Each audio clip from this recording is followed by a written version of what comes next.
চাওক, বিশ্বনাথ পানপুৰ গৰাখহনীয়া সমস্যা যিটো দীৰ্ঘ দিনৰ সমস্যা, এই সমস্যাটো আজি যি ভয়াৱহ ৰূপ লৈছে আপোনালোকে দেখা পাইছে। মাত্ৰ ৩৫ মিটাৰ বাকী আছে।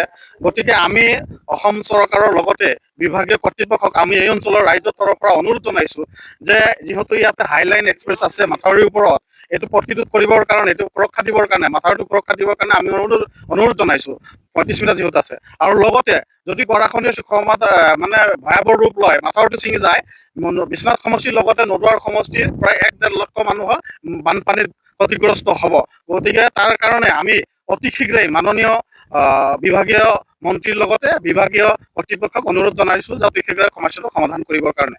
আৰু আজি যিটো অঞ্চলত আমি আছোঁ, এই অঞ্চলটো কি ঠাই বুলি? এইটো শ'লমাৰী বুলি কয়, লগতে শিঙিমাৰী আছে, ভোজমাৰী আছে, শ'লমাৰী আছে, মেলিখুটি আছে। এই অঞ্চল বিশ্বনাথ সমষ্টিৰ অন্তৰ্গত হয়।